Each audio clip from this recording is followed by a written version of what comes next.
좀 지루하실 텐데요. 지금 인공지능이 세상에 알려진 몇 가지 좀 사건들을 좀 한번 이야기 한번 해보겠습니다. 타임즈의 어떤 표지 제목이 뭐였냐면은 Can Machine Think란 말이 있었습니다. 기계가 과연 생각할 수 있단 말인가? 그것이 표지로 나왔어요. 왜 그러냐 하면은 인공지능이 인간을 이긴 겁니다. 체스 게임에서요. 바둑이 아니라 체스 게임에서 이 인간 챔피언이 러시아의 카스트로프라는 사람인데 이 사람을 이겼습니다. 7전 4선승제 게임에서 4판을 내리 이겼습니다. 이때 이긴 컴퓨터가 IBM의 딥블루라는 버전 슈퍼컴퓨터가 인공지능이 탑재돼서 지금 알파고랑은 좀 알고리즘은 다릅니다만 거기에 탑재된 알고리즘은 폰 노이만이 만든 알고리즘입니다. 게임 이론에서 만든 알고리즘이 탑재돼가고 어찌됐건 인간을 이겼죠, 드디어. 아주 큰 사건이었습니다. 오늘날의 그 이세돌을 물리친 것과 같은 사건이었죠. 재미있는 건 이 사람이 이때 이제 체스를 떠나서 또 인공지능 전문가가 됩니다. 책도 많이 쓰고요. 여담입니다만. 그래서 이런 사건이 있었던 게 1990년대가 되겠고 그 뒤에 약 10년 뒤에 흘러갔고요. IBM이 새 버전의 슈퍼컴퓨터를 만들었습니다. 그게 바로 왓슨입니다. 여기 써 있죠. 왓슨. 이 IBM에서 이걸 만들고 야 10년 전에도 이걸로 히트를 쳤는데 이번에는 뭘 갖고 히트를 칠까? 그래갖고 고민해갖고 인간이 하는 그 제퍼디 쇼라고 있습니다. 퀴즈 게임 쇼입니다. 미국에서 하나 굉장히 유명한 프로그램인데요. TV 쇼.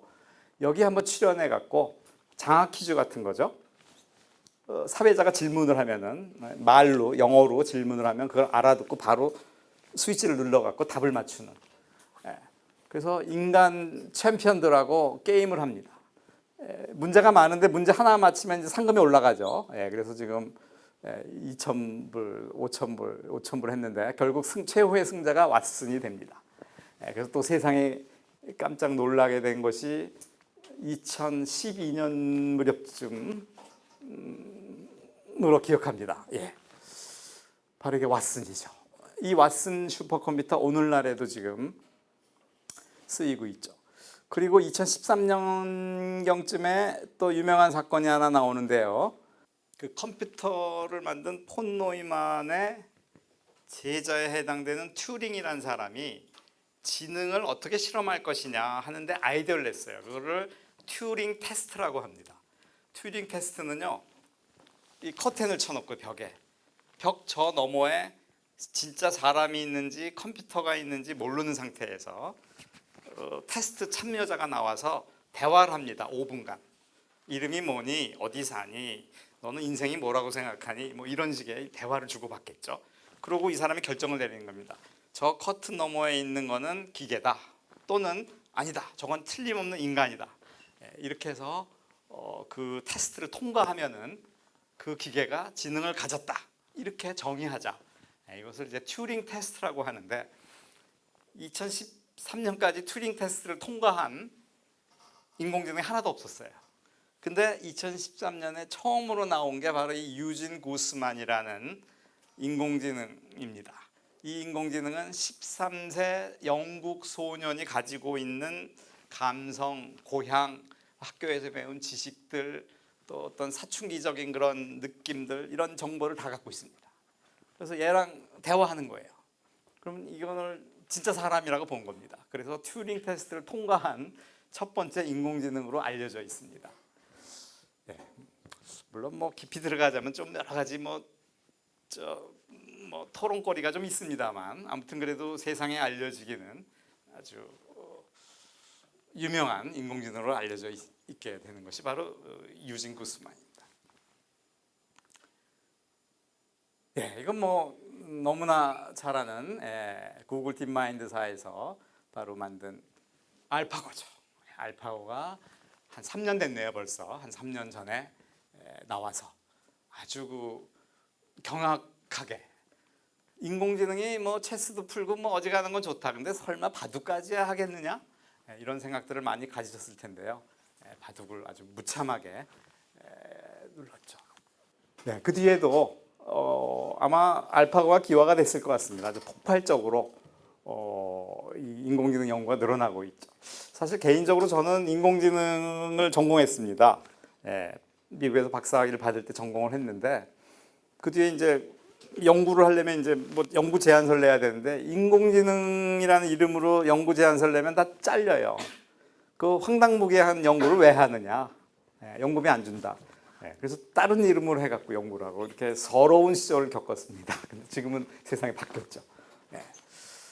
아무튼 인공지능이 지금 확대되면서 이제 이 인공지능이 현실 세계에서 이렇게 쓰이고 있는데요. 바로 이게 로스라는 인공지능인데 증인석이란 말이 보이죠. 로펌 회사라고 하죠. 변호인 회사, 법률 자문가로서 실제로 일을 하고 있습니다.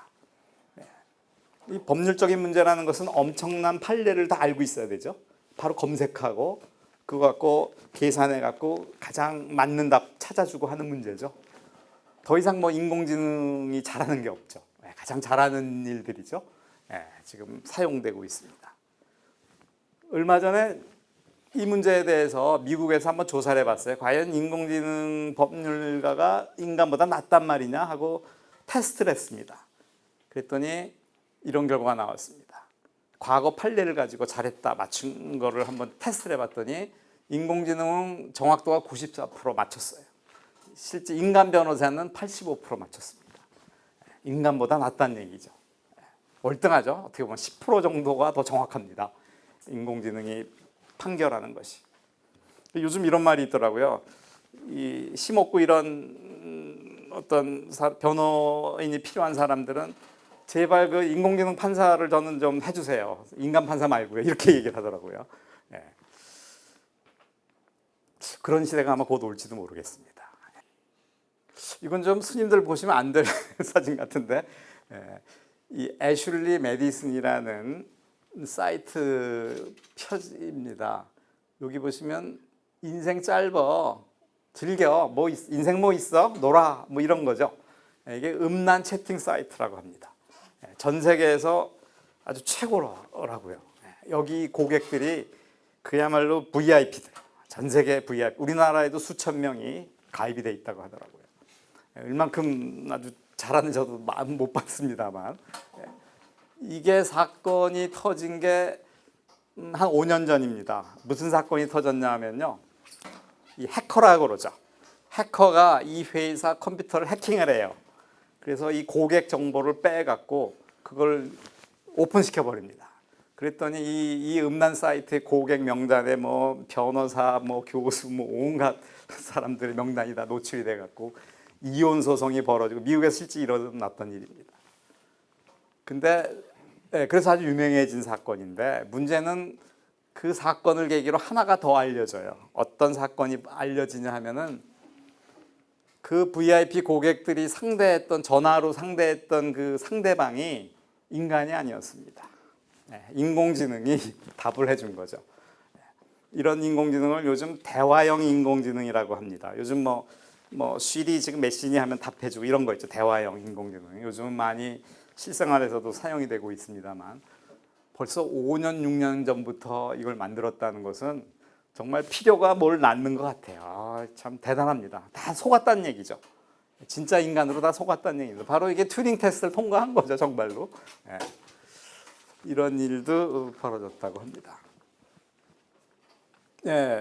조금 이따 한번 들어볼 텐데요. 이제 음악을 하는 것도 인공지능이 많이 합니다. 이제는 인공지능 예술가들이 나와서 작품도 그립니다. 또 소설도 씁니다. 뭐 소설도 일본 같은 경우에는 그 신춘문예에서 그 후보군까지 올라갔다고 해요. 뭐 당선된 건 아니지만 그런 일도 있었고요. 물론 그 줄거리는 인간이 잡아줬다고 합니다. 그리고 가장 최근의 일이라고도 봐야겠죠. 우리나라 얘긴데요. 이게 가천대학의 그 길병원이라고 있죠. 거기 암센터에서 최초로 IBM의 왓슨 컴퓨터랑 계약을 맺었어요. 우리가 암 환자 데이터를 보내주면은 리모트로 거기서 왓슨 컴퓨터가 이거는 암이다, 뭐 유방암 3기다, 2기다 이걸 판결하는 판정하는 이런 시스템을 도입을 하죠. 그래서 컴퓨터 인공지능에 의한 암 진단 서비스를 최초로 시작한 데가 바로 길병원입니다. 이 길병원 이걸 유치한 분이 저랑 잘 아시는 분인데 아주 인공지능에 관심이 굉장히 많은 의사분인데요. 김용보 박사라는 분인데요. 그분이 아주 앞서서 아주 잘 만들고 있습니다. 그래서 지금 보시면은 이 환자의 차트고요. 이걸 가지고 지금 먼저 왓슨이 이 자기의 그 판단을 얘기를 합니다. 지금 이러저러한 이유 때문에 이 사람은 암 뭐 몇 개 같다. 혹은 뭐 어디가 의심되니까 뭐 어떤 테스트를 더 해봐라. 뭐 이런 식의 답을 주면 여기 리모트로다가 이제 우리나라 의사들이 앉아서 그 얘기를 듣고 자신의 의견을 내고 이런 식으로 결국 최종 판단은 인간이 해야겠죠. 아직은 의사가 인공지능이 결정내는 걸 100% 믿어서는 안 되겠죠. 그래서 이런 시스템을 도입해 갖고 지금 가천대 길병원이 병원 랭킹 10위 안에 올라갔다고 하더라고요. 바로 이 인공지능 때문에. 얼만큼 정확하냐 하면요. 지금 인간 전문가가 약 암을 정확도가 80%입니다. 근데 인공지능이 한 게 96%까지 지금 결과가 나와 있어요. 뭐 거의 한 10몇 프로죠. 상황이 이렇다 보니까 인간 말보다는 인공지능 말을 믿는 게 더 정확할지 모르겠습니다. 제가 그 아는 어느 로봇 회사 사장이 지금 강남에서 사업을 하는데요. 제 책을 보고 제 밑에 그 대학원생으로 왔어요. 근데 지금 원하는 게 그 절하는 3배 절하는 로봇을 자기가 만들고 싶다고. 근데 그건 어디서 돈을 받아 하는 게 아니라 개인적으로 만들고 있는데 잘 될지 모르겠습니다. 절하는 로봇을 가지고 한번 만들어 보겠노라 하고 지금 시도를 하고 있는 것 같은데요. 자, 아무튼 다양한 노력들이 들어가고 있고요. 불교 관련돼서 조금 제가 실제로 조금 일한 거 한번 잠깐 좀 소개시켜 드리겠습니다. 이거는 그 국립현대미술관에서 재작년에군요. 재작년에 처음 공연할 때 사진 찍은 겁니다. 이게 지금 제가 여기 있고요. 이게 지금 사진 이 작가가 공연 작가입니다. 공연 작가인데 이 일종의 연극 같은 이 무대에서 공연이 펼쳐지는데 등장인물은 인간이 아니라 인공지능 넷이 등장을 합니다. 네 명의 인공지능이 등장을 하는 인공지능의 그 무대 예술이라고 해야겠죠. 지금 여기 있는 게 아이버라는 하나의 인공지능 캐릭터가 있고요. 요게 리비도라는 캐릭터고 요게 부처님입니다. 붓다, 타타타라고 이름이 붙여진. 부처님이 마지막에 이제 목이 뚝 떨어져 나가는데 벌써 목이 띄어놓은 상태라서 좀 모양이 그렇습니다. 그리고 여기 안 보이는데 여기 할이라는 또 다른 캐릭터가 있어요. 잠시 후에 제가 소개시켜 드릴 텐데요. 이렇게 해서 무대 장치가 되어 있는데 지금 첫 번째 요 인물이죠. 요것이 인공지능이 리비돌입니다. 이를테면 이게 기계의식을 가진 거죠. 본능적이고 충동적인 이런 우리 인간의 어떤 잠재된 이런 욕망을 대신하는 이런 존재로서 인공지능을 세웠고요. 또 하나는 할은 이제 이성적인 거죠. 이거는 감성적이고 본능적이라면 굉장히 이성적이고 이기적이고 아주 탐욕적인 이런 인공지능을 또 하나 만들어 놨습니다.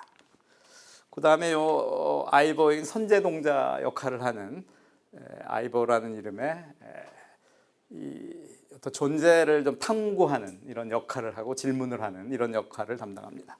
마지막으로 타타타라는 존재를 또 두수. 이 네 인공지능 존재가 서로 대화하는 형태로 이 공연이 이루어지게 됐습니다. 자, 그래서 지금 이 넷이 등장을 하는데요. 그 공연 작가가 이제 제 책을 보고 찾아왔어요. 그래서 실제 무대에 올려질 인공지능을 진짜 만들어서 훈련을 시키고 트레이닝을 시켜서 진짜 인공지능이 답하는 그 결과를 가지고서 시나리오를 만들어서 무대에 한번 연출하겠노라. 그래갖고 이제 정식으로 프로젝트 계약을 맺어갖고 저희가 한 1년간 이 연구를 시작을 했습니다. 그래서 리비돌은 굉장히 막갑합니다. 막 욕도 하고요.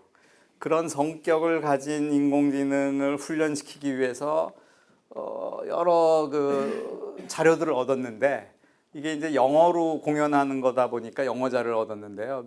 미국에 보면은 우리나라 일베라는 게 있죠. 왜 막가파식으로만 하는. 미국에도 이 레딧이라는 게 이제 그런 건데, 막 온갖 욕설이 나오면서 이렇게 아주 시니컬하게 답하고 이런 것들을 막 훈련시킨 겁니다. 또 이 트럼프 트윗도 그런 성격이 강해서 트럼프 대통령의 그 트윗에 있는 것도 긁어오고 이걸 가지고 훈련을 시켰어요. 이 중에서 약 10,000건의 대화를 훈련을 시킨 거죠. 그래서 이제 새로운 걸 집어넣으면은 그렇게 답하게. 그래서 훈련도 100만 번 정도 훈련을 시켜서 리비돌의 그 인공지능을 한번 만들어 봤고요. 그다음에 이제 할이라는 이름의 이거 이제 아주 이거는 무의식적이고 충동적인 거라면은 이것은 아주 교묘하고 교활한 그런 성격을 가져야 되기 때문에 이것은 주로 영화 같은 데 나오는 나쁜 인공지능들 그 역할을 여기다가 대입해 갖고 그런 관련된 것들을 한 40건 정도 대화를 발췌해 갖고 역시 한 100만 번 정도 훈련을 시켰습니다. 그다음에 타타타가 굉장히 어려움이 많았어요. 이게 우리나라 것 같으면 우리나라 그 선문답지도 많고 집어넣을 게 많은데 이게 영어로 번역된 게 많지는 않다 보니까 벽암농이라든가 몇 가지만을 가지고 거기서 선문답 주고받는 거를 가지고 이제 훈련을 시켰죠. 그래서 한 500대화밖에는 발췌를 못했네요. 그래서 80만 번 훈련을 했고 여기서 지금 뭐 100만 번 이렇게 했지만 사실 이게 우리가 슈퍼컴퓨터를 사용 못하기 때문에 굉장히 오래 걸립니다. 시간이. 그래서 많이 하고 싶어도 못해요. 그래서 부득이하게 이 정도로만 해서 아주 기본적으로 답할 수 있는 정도만을 얻었죠. 그리고 선제동자는 이제 시나리오 작가가 대신 입장이 돼가고 질문을 하면은 답을 하고 이제 이런 식으로 연극이 진행이 되는데요. 그래서 지금 이거를 개발이 끝났고요. 그래서 실제로 이 시나리오 작가가 우리가 만든 인공지능이랑 대화를 하면서 괜찮은 답이 나온 거를 가지고 자신의 그 이 전체 시나리오, 이 공연의 이름이 딥 프레젠트입니다. 깊은 현존이란 뜻이죠. 깊은 현존감 이런 거. 재작년에 그 국립현대미술관에서 초연을 했고, 그다음에 이제 이 돈을 스폰서 받은 거는 영국이었기 때문에 작년에 이제 유럽의 한 3개국인가 4개국에서 공연을 했습니다. 우리 대학원생들 같이 가서 공연을 잘 마치고 왔고요. 올해 또 6월에 독일에서 그 인공지능 연극 페스티벌에서 초대를 해갖고 올해 또 6월에 지금 나가서 공연을 할 계획입니다. 그래서 지금 새 버전을 만들고 있습니다. 사실은 저희도 지금 이 트레이닝 작업을 지금 또 추가로 좀 작업을 해주고 있고요.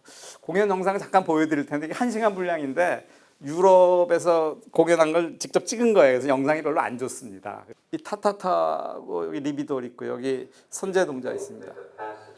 할이고요.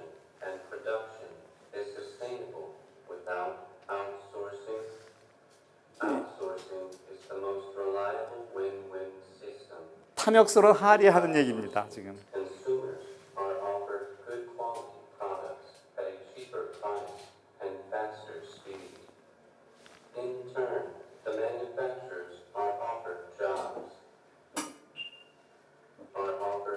아무튼 인간이 가진 의식과 무의식 그리고 그 무의식 너머의 어떤 그 지혜의식 이런 것을 이야기를 하고 있는 공연인데요. 그 정도로만 아무튼 그래도 재밌는 것은 이게 과연 뭐 사람들 인기를 끌까 했는데 굉장히 유럽에서는 아주 획기적으로 받아들이고 있더라고요. 이 공연을. 그래서 여기저기서 지금 초대를 하고 해서 저희 대학원생이 지금 연구하기도 바쁜데 지금 저기 쫓아다니라고 유럽을 지금 왔다 갔다 거리고 있습니다. 우리나라에도 혹시 이런 게 필요하면 이제 우리나라 언어로 해서 좀 하면은 좀 재밌을 것도 같아요. 혹시 스님들이 또 관심 있는 스님들이 계시다면은 좀 요청해 주시면은 또 재밌는 공연이 또 될 수도 있지 않을까 생각을 해봅니다. 자, 이제까지 좀 여러 가지 좀 얘기를 했습니다. 현황이 인공지능 관련된 여러 가지 얘기들을 했는데 이걸 이제 좀 더 깊이 있게 이 원조가 누구냐 이걸 대체 누구로 인해서 이런 일들이 벌어졌는지를 앞서서도 서두에 잠깐 말씀드렸지만 조금 다시 한번 정리해 보겠습니다. 앞서서 나왔었죠. 뉴턴이 있으라 하니 그때부터 세상이 밝아졌다. 우리의 문명의 시작은 누가 뭐라고 그래도 우리 산업 역사는 뉴턴부터 시작된다. 15세기라고 볼 수 있겠습니다. 거기에 빼놓을 수 없는 게 뉴턴이 가지고 있었던 알고 있는 세계는 오로지 인간의 눈에만 보이는 가시적인 세계일 뿐이다. 그거를 벗어난 세계는 또 다른 게 있다 하고 상대성 이론을 내게 되죠. 이분이 바로 아인슈타인이 세계 3대 천재의 하나로 들어가죠. 아마 우리들이 지금 자아라는 데 묶여 있는 게 불교적으로 큰 이슈일 텐데요. 우리가 자아라는 게 있다는 그런 무명 속에 빠져서 살고 있는데 그 이유가 바로 우리 가시 세계가 그렇게 보이기 때문이 아닐까. 이 마치 뉴턴이 알고 있었던 세계처럼 그것만이 다라고 우리는 알고 있기 때문이 아닐까 생각을 합니다. 그런 어떤 존재성을 좀 뛰어넘어서 인식론적으로 세상을 바라보게 한 측면이 아인슈타인의 측면이라고 볼 수도 있겠습니다. 하지만 여전히 존재성을 벗어나지 못했어요. 그래서 양자역학에서 말하는 파동일 수도 있고 입자일 수도 있다.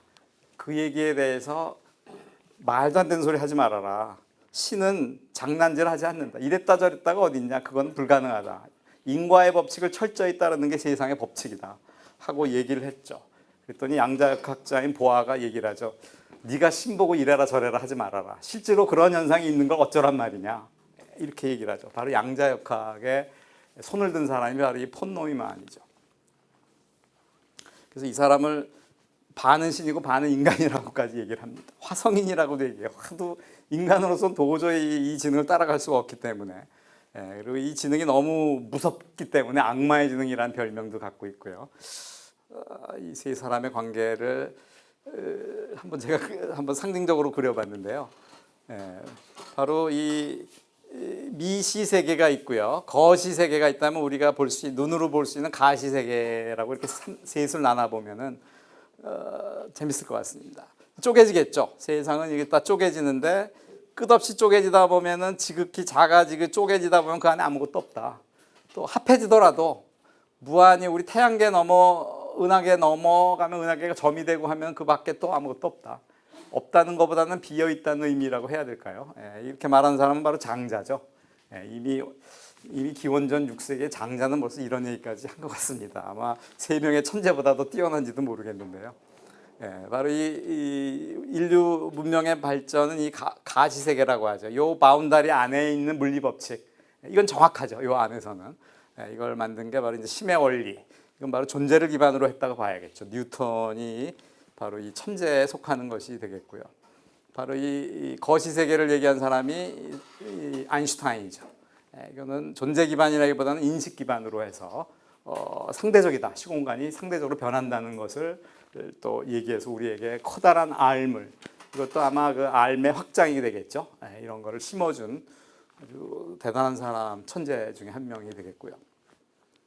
마지막으로 미시 세계를 건드린 사람이 바로 이 폰 노이만이죠. 물론 한 사람은 아닙니다만, 이 폰 노이만이 보통 그 코펜하겐 모임이라고 하는데 양자역학자들의 모임을 그 모임에 직접 참여한 건 아니지만 그 멤버로 보고 있는 거죠. 양자역학. 그래서 양자 중첩에 대해서 얘기하고 있고 존재 인식이 아니라 이 사람은 정보, 알물 기반으로 해서 세상을 바라보고 얘기를 한 이런 것이 이 세 명의 천재가 나름대로 세상을 바라보는 시야들이 이렇게 좀 다양했던 것 같고 이들의 바라보는 그 관점이 오늘날 문명에 어떤 큰 영향을 미친 것은 뭐 부정할 수 없는 사실이죠. 폰 노이만 좀 더 살펴보겠습니다. 제가 너무 폰 노이만 얘기만 해도 좀 그러실 텐데요. 아인슈타인과 함께 인류 최고의 천재. 인터넷 검색을 해봅니다.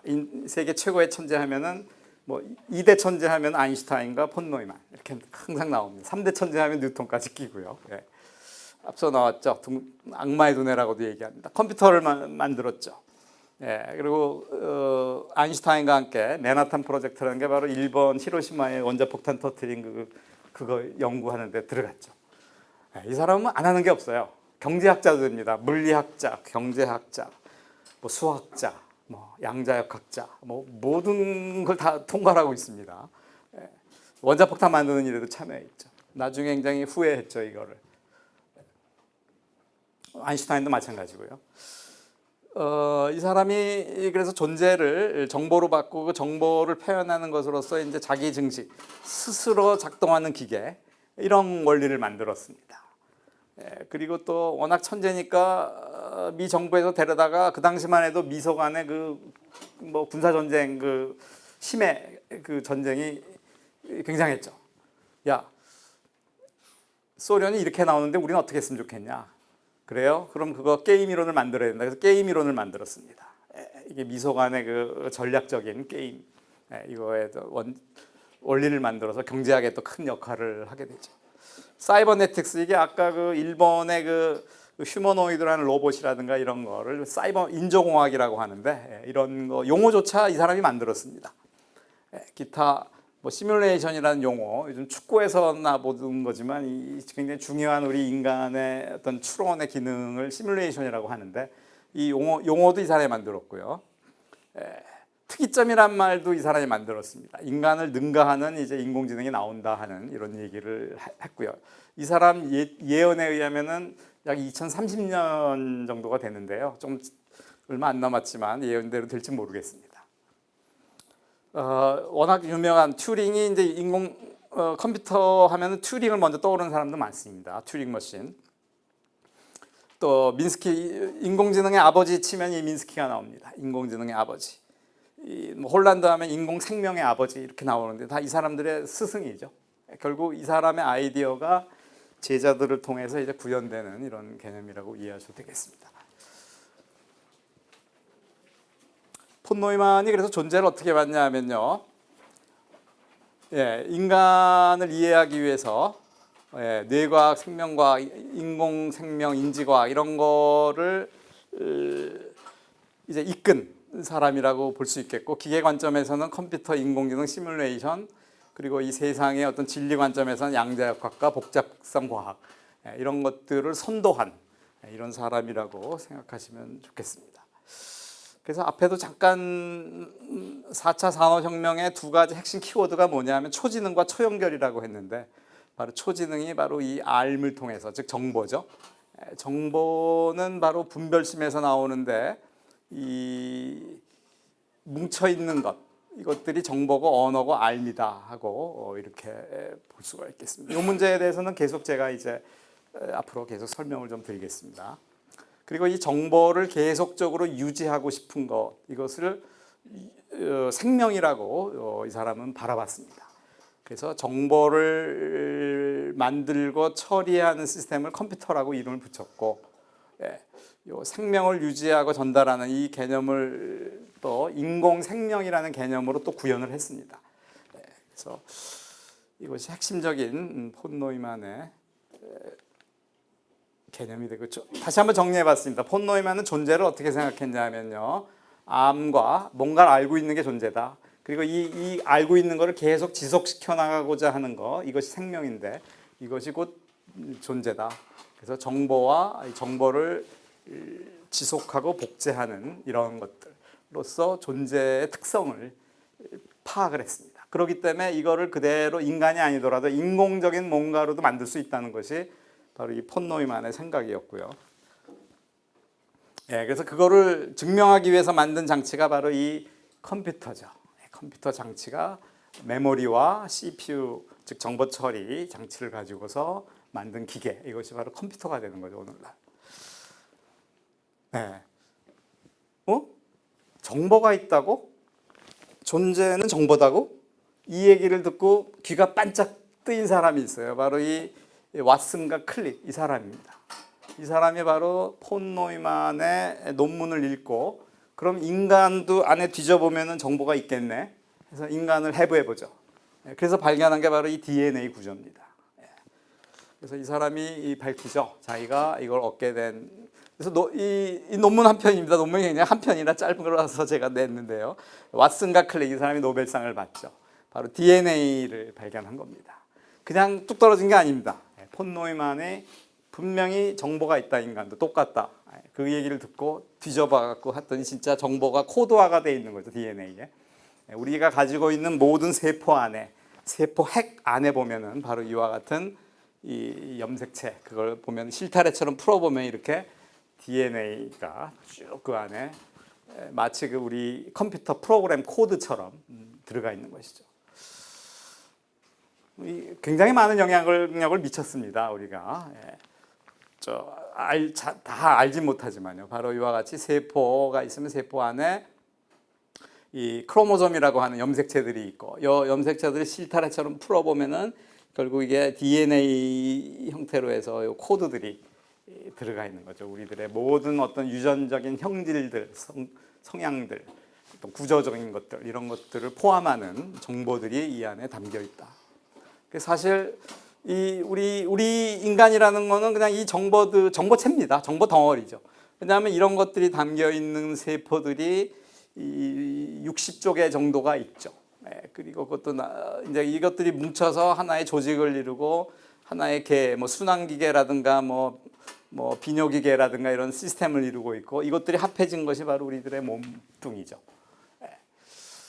그리고 이제 이놈들이 서로 인터랙션, 상호작용을 하면서 마음이라는 현상도 일으키고 온갖 세상에 대한 어떤 알을 형성해가는 이런 존재가 인간이다. 그래서 폰 노이만의 관점은 바로 이 정보를 인간을 비롯한 모든 존재들의 핵심으로 얘기를 하고 있습니다.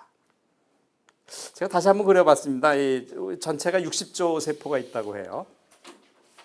이 중에 이제 우리의 그 의식이라든가 핵심적으로 우리가 사고 활동을 하는데 관여하는 뇌세포가 1000억 개라고 했는데 이제 수천억 개죠. 인간마다 좀 틀리겠습니다만. 그 중에서 뇌세포 중에 이제 대부분은 무의식에 관련된 것들, 즉 이 뇌 안에 있는 변형계라든가 간뇌라든가 이런 무의식적으로 처리하는 데 관여하는 뇌세포들이 대부분이고, 우리 인간만이 발달된 이성적으로 판단하고 사유할 수 있는 과에 관련된 대뇌피질, 심피질이라고 하는데, 이 심피질의 그 연합 영역이 굳이 세포 개수로 치자면 약 150억 개 정도가 된다고 합니다. 우리는 이와 같은 정보로서 구성된 존재다, 이렇게 얘기하는 게 뇌과학적인 관점인 것이죠. 또 그렇게 그걸 파악한 사람이 폰 노이만이었고요. 폰 노이만의 존재론 또 같은 얘기죠. 두 가지 특성으로 봤다. 정보는 대상을 아는 겁니다. 알미죠. 우리 보통 불교에서도 의식을, 마음을, 혹은 뭐 식이라는 것을 대상을 아는 것이다 하고 정의를 많이들 하는데요. 바로 그것이 정보에 해당이 됩니다. 그 다음에 복제는 알매 유전상석, 정보를 전달하는 것들, 이것이 생명이다 하는 것이고, 실제 이제 DNA는 이렇게 교배를 해서 새로운 정보로 해서 또 새로운 삶을 이어가는 이런 후손을 낳고 하는 이런 형태를 취하게 되죠. 그래서 정보를 전달하고 확장하고 함으로써 우리는 정보를 지속해가는 것 같아요. 그 특성을 보면은 경쟁과 협력이라고 합니다. 이렇게 경쟁을 통해서 정자 하나가 난자로 들어가죠. 치열한 우수한 놈이 많이 살아남아서 정보를 전달해주고, 한번 정보가 전달이 되면 이제 세포가 확장되면서 또 세포 간에 서로 협력을 하죠. 엄청나게 협력을 하면서 우리는 살아가게 되는 그런 다세포죠. 하나의 존재가 아니라, 어떻게 보면 이 존재에 대해서는 우리 뇌를 다룰 때 조금 더 자세히 이제 살펴보겠습니다. 자, 폰 노이만 지금 계속해서 살펴보고 있습니다. 폰 노이만은 그래서 자기의 아이디어를, 존재에 대한 아이디어를 구현하기 위해서 또 애를 썼어요. 먼저 정보를 구현하기 위해서 정보 처리 시스템을 만드는데, 이게 바로 컴퓨터라는 거죠. 그래서 컴퓨터는 정보와 정보를 작동시키는 알고리즘, 이것이 바로 CPU, 중앙 처리 장치, 이걸 폰 노이만형 컴퓨터 구조라고 얘기합니다. 컴퓨터는 이렇게 생겼어요. 두 가지로 생겼습니다. 우리 인간으로 굳이 말하자면요, 이것이 마음입니다. 마음이고, 이게 마음 작용. 보통 그렇게 얘기하죠. 마음과 마음 작용. 그렇게 똑같이 우리 인간과 같다고 볼 수도 있겠습니다. 이걸 가지고서 컴퓨터가 할 수 없다고 생각되는 것, 기계, 즉 인간은 할 수 있는데 컴퓨터는 못한다는 게 있다고, 그럼 그거 가져와, 내가 아니라는 걸 증명할게라고 자신을 있게 말했던 사람이 바로 이 폰 노이만입니다. 그리고 이 정보는 계속적으로 진화하고 발전해 나간다. 생명을 가지고서. 이걸 또 구현하기 위해서 오토메타라는 개념을 또 제시를 합니다. 그래서 인공생명, 진화, 학습, 혹은 이걸 뭐 복잡계라도 관련이 되고요. 이런 얘기를 또 우리가 다뤄볼 예정입니다. 예, 조금 좀 책에 있는 거 좀 정리해 본 얘기입니다. 또 양자역학을 빼놓을 수가 없기 때문에요. 폰 노이만이 1932년도에 논문 한 편을 써요. 양자역학의 수학적 토대라는 책을 씁니다. 여기서 좀 우리가 주목해야 될 부분이 바로 양자역학의 끝지점에 의식이랑 결부시키지 않고는 안 된다. 우리가 물리적 세계를 관찰하는 것은 객관적인 관찰이 불가능하다. 관찰자가 관여돼야 된다는 거죠. 관찰자의 관여. 관찰자의 의식이 물리 세계에 반영이 된다는 어찌 보면 좀 황당한 이런 얘기를 여기서 밝힙니다. 그래서 의식이 끝없이 이 체인 연쇄를 작용을 통해서 의식이 일어난다. 그걸 폰 노이만 사슬이라고 얘기를 합니다. 폰 노이만은 이 사슬이 끝없이 일어나지 않는다고 봤습니다. 그 정점에 뭔가 있다. 그 정점에 그게 누구냐? 이 독일어로 말했죠. 이히라고. 이히가 바로 자아입니다. 의식의 정점에 자아가 있다 하고 이 논문에서 얘기를 합니다. 이 논문을 또 유심히 본 사람이 있어요. 바로 슈레딩거라는 사람이 양자역학자인데 약 한 3년 뒤쯤에 논문을 씁니다. 거기에 슈레딩거의 유명한 고양이란 말이 이제 등장을 하죠. 그래서 요즘 양자역학하면 이제 슈레딩거 고양이 얘기가 많이 나옵니다. 고양이가 이 상자 안에 폭발물을 설치했는데 그게 이제 터질 확률이 50%인데 50%는 죽었고 50%는 살았겠죠. 문을 열어보면은 이미 죽었을 수도 있고 살았을 수도. 하지만 그거는 관찰자의 의지에 따라 달라진다고 되어 있습니다. 관찰자가 보기 전에는 결정된 바가 없다 하고 얘기를 하는 게 황당한 얘기지만 슈레딩거의 고양이죠. 왜 슈레딩거 고양이가 황당하냐면요. 고양이는 가시적인 동물입니다. 우리 인간의 사유 영역 안에 고정된 관념이 이미 있는 거기 때문에 있다 없다로만 우리는 판단하죠. 하지만 미시세계에서 바라보면은 고양이라는 것도 개념이고 죽었다는 것도 개념이고 살았다는 것도 개념일 뿐입니다. 미시세계에서는. 그거를 참 이해하기가 어려운 거죠. 자, 아무튼 폰 노이만이 양자역학에 미친 영향은 굉장히 지대합니다. 이 책이군요. Mathematical Foundations of Quantum Mechanics. 이게 바로 폰 노이만이 지은 바로 양자역학에 관한 책이고 이 안에 이제 우리가 세상을 바라보는 것은 자아의식이 결부될 수밖에 없다. 의식이 결부될 수밖에 없다 하고 얘기를 하죠. 하지만 이때 이제 콧방귀를 끈 사람이 바로 아인슈타인이죠. 신이 그렇게 이랬다 저랬다 장난하지 않는다고 얘기를 했는데요. 아무튼 지금까지 이 여러 가지 좀 폰 노이만을 좀 다시 한번 살펴보면 이렇습니다. 4차 산업혁명은 초지능과 초연결로 결부가 될 수 있습니다. 이거에 관련된 여러 가지 컴퓨터 기술들로 인해서 4차 산업혁명이 나왔죠. 지금 또 생명공학 빼놓을 수가 없습니다. 모든 정보를 통해서 가고 있고 우리가 지금 뇌의 구조를 가지고 연구한 것이 바로 딥러닝이죠. 알파고도 나온 것이. 또 양자역학에서 말하는 개념들 또 지금 요즘은 양자 컴퓨팅이라고 해서 컴퓨터 기술도 양자의 역학을 따르고 있습니다. 또 뇌과학 이제 우리 내일 소개할 텐데요. 뇌과학도 빼놓을 수가 없고요. 또 복잡성 과학 마찬가지로 케이오스 이론이요. 그래서 인공생명이라든가 이 시뮬레이션 기술들, 인공지능 이런 모든 기술들의 정점을 이루는 사람이 바로 폰 노이만이다 하는 의미로 제가 한 장 이렇게 그림을 좀 덧붙여봤습니다. 자, 폰 노이만 조금만 더 정리를 해보죠. 이 사람 가계도입니다. 폰 노이만의 제일 유명한 제자들, 튜링 컴퓨터의 아버지라고도 불리고요. 인공지능의 아버지, 인공생명의 아버지, 시뮬레이션의 아버지. 이게 이제 복잡계의 아버지입니다. 참 복잡계의 아버지, 이게 인공생명의 아버지. 이 직계 제자는 아니라 이 두 사람은 이 사람 제자입니다. 뭐 여담이지만 폰 노이만이 말년에 프린스턴 대학에서 있다가 이제 맨하탄 프로젝트 참여했다가 좀 안 좋았죠. 연쇄폭탄 사람을 죽였으니까. 그리고 이제 마지막에 정착하려고 했던 것이 MIT입니다. 그래서 MIT에서 이제 인공지능 연구를 이끌어 가려고 그랬는데 돈이 안 나와 역시. 그 해서 뭐하게 인공지능 해서 그 당시에 1950년대입니다. 그런데 미시간 대학에 미국에 있는 미시간 대학에서 그럼 우리 대학에 와주세요. 돈은 얼마든지 되겠습니다. 그래서 말년에 미시간 대학으로 갑니다.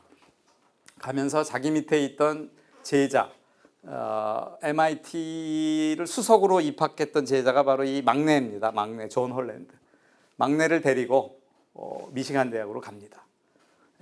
그때 이 지글러 교수는 MIT의 또 석사 학생이었어요. 석사 마치고 다시 또 미시간으로 옵니다. 아무튼 그런 사연들이 좀 있고요. 그 얘기를 제가 왜 했냐면은 제 가계도입니다. 이분이 제 스승님이세요. 저랑 앞에 이름이 같아요, 지신데. 지금 현재 한 80 넘으셨는데 아직도 활동하고 계시고요. 그래서 제 스승님한테 이분 얘기를 많이 들었죠. 제가 폰 노이만이 이렇게 우리나라에는 많이 알려지진 않았기 때문에요. 이분 덕에 했고, 이 홀란드 밑에 이 제자들이 지금 박사만 해도 수십 명이 넘어요. 한 100명 넘을 겁니다. 그 가계부를 새로 쓰고 있어요. 그래서 제자의 제자, 제 밑에도 이제 박사가 있으니까 이름을 다 올려 있죠. 그래서 족보가 만들어지고 있습니다.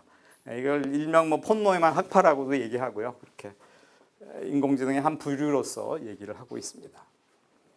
그리고 저는 이 중에서도 이제 그 마음에 관련된 부분이 아무래도 제가 이 불교를 접한 것도 그렇고요. 관심이 많기 때문에 마음에 관련된 연구를 좀 관심을 갖고 하고 있습니다. 여기 지금 인공지능, 인간 그리고 붓다라고 큰 제목을 썼는데 이 존재들이죠. 어떻게 보면 이 존재들의 과연 무엇이 같고 무엇이 다른가 하는 제목. 아까 서두에 알미라고 얘기를 했는데 그 문제를 좀 더 이제 깊이 있게 지금까지 1강에서 말씀드린 거는 소개 부분이었다면은 좀 더 이제 심도 있게 다루는 시간을 갖도록 하겠습니다. 이건 그냥 제가 재밌자고 좀 추가해봤는데요. 보통 4년초 우리 수행 차원에서 4년초 수행들 하는데 신수신법으로 가죠. 그래서 아마 인공지능은 지금 시킨 대로 일합니다. 굳이 의식이라고 한다면 기계의식이죠. 프로그램된 건 다 합니다.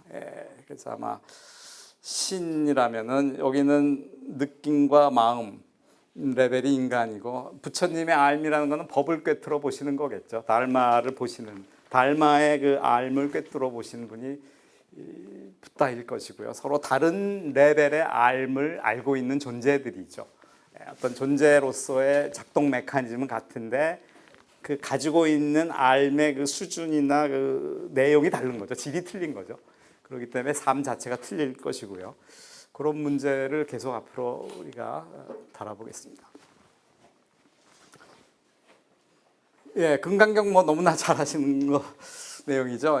저는 다만 여기서 어떤 존재 간에 우리가 차별성은 없어야 된다는 것이고, 우리 설령 인공지능이 우리를 능가하는 놈이 나온다라 하더라도 하나의 어떤 존재로서 인정해줘야 되지 않을까 하는 그런 생각을 해봅니다. 그러면서 해봤고요.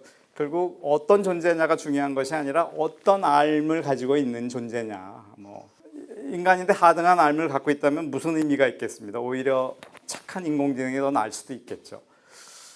그 알미 중요하다. 이거를 좀 한번 같이 생각해보고자 맺는 글을 금강경의 이 사상에 대한 내용을 한번